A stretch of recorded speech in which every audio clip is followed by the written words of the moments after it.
بسم اللہ الرحمن الرحیم۔ السلام علیکم ناظرین، آج ہم بات کریں گے اللہ کے نبی حضرت موسیٰ علیہ السلام کا تفسیری واقعہ۔ حضرت موسیٰ علیہ السلام کا مکمل واقعہ قرآن مجید میں کئی مقامات پر تفصیل سے بیان ہوا ہے، اور یہ انبیاء میں ایک عظیم پیغمبر تھے کہ انہوں نے بہت سخت حالات میں اللہ کا پیغام پہنچایا۔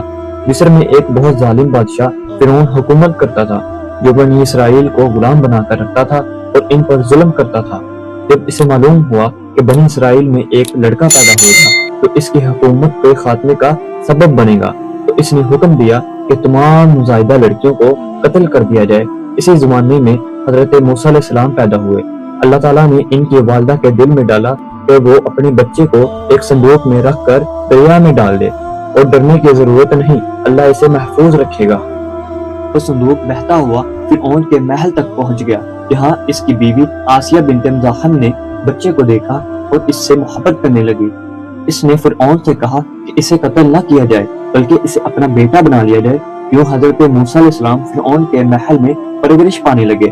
اللہ کی قدرت سے وہ کسی عورت کا دودھ نہیں پیتے تھے، یہاں تک کہ ان کی بہن کے ذریعے ان کی اپنی ماں کو بلایا گیا، اور یوں اللہ تعالیٰ نے انہیں دوبارہ ان کی ماں کے ہاتھوں میں پہنچا دیا۔ جب حضرت موسیٰ علیہ السلام جوان ہوئے تو ایک دن انہوں نے دیکھا کہ ایک مصری شخص ایک بنی اسرائیل کو مار رہا ہے۔ انہوں نے اس کو روکنے کے لیے زور سے دھکا دیا، جس سے وہ شخص مر گیا۔ یہ ایک غیر ارادی غلطی تھی۔ اس پر موسیٰ علیہ السلام نے فوراً اللہ سے معافی مانگی اور اللہ تعالیٰ نے ان کو معاف کر دیا۔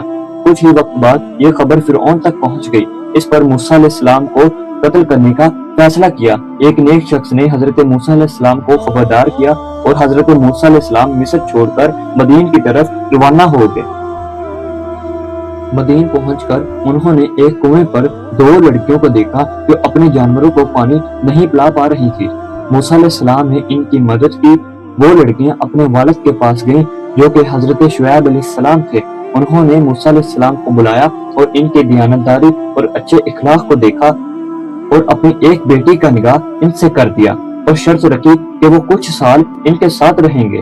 موسیٰ علیہ السلام نے یہ شرط پوری کی اور کئی سال مدین میں گزارے۔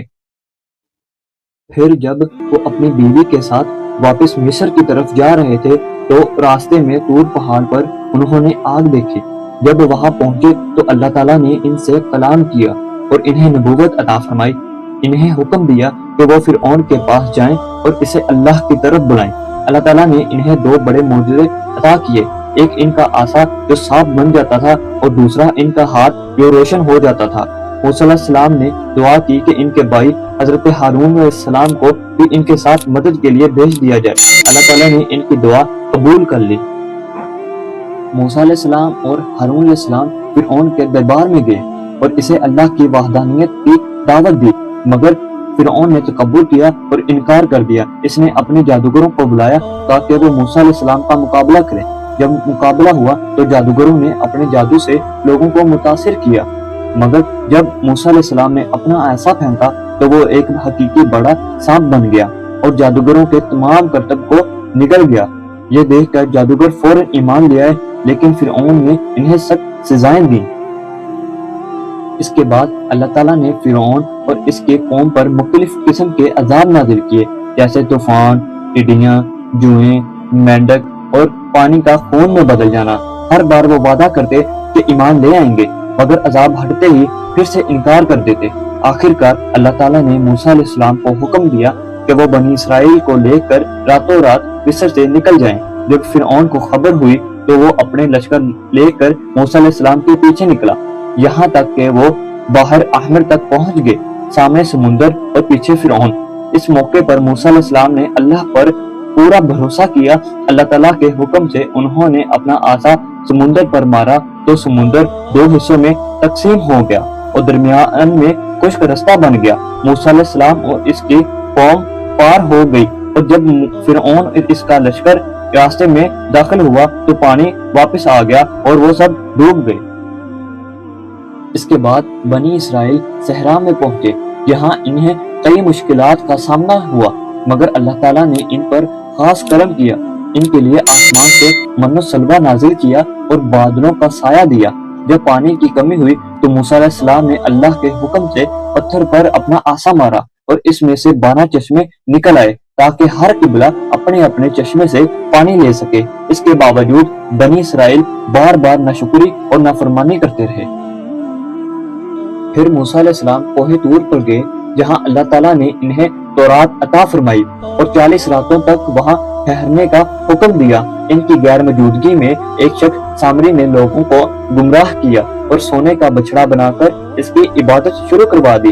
جب موسیٰ علیہ السلام واپس آئے اور بنی اسرائیل کو بچڑے کی عبادت کرتے ہوئے دیکھا تو بہت ناراض ہوئے اور اپنی قوم کو سختی سے روکا۔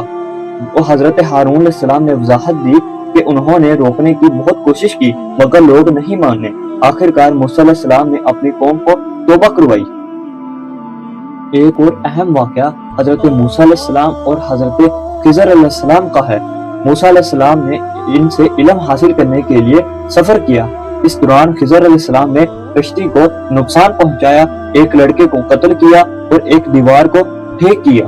موسیٰ علیہ السلام کو یہ سب عجیب لگا مگر آخر میں خضر علیہ السلام نے بتایا کہ ان سب کاموں میں اللہ تعالیٰ کی حکمت تھی اور بنی اسرائیل کو ایک مقدس زمین میں داخل ہونے کا حکم دیا گیا مگر انہوں نے ڈر کر انکار کر دیا، جس کی وجہ سے انہیں 40 سال تک صحرا میں بھٹکنا پڑا۔ اس دوران بھی موسیٰ علیہ السلام انہیں نصیحت کرتے رہے اور اللہ کی طرف بلاتے رہے۔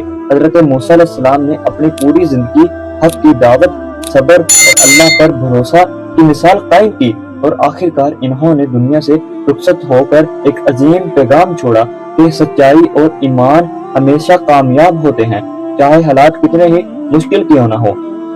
اگر آپ کو اس واقعے سے کچھ سبق حاصل ہوا تو ویڈیو کو لائک کر دیں اور ہمارے اس چینل کو سبسکرائب کر لیں تاکہ مزید آنے والی ویڈیوز کے نوٹیفیکیشن سب سے پہلے آپ کو ملے۔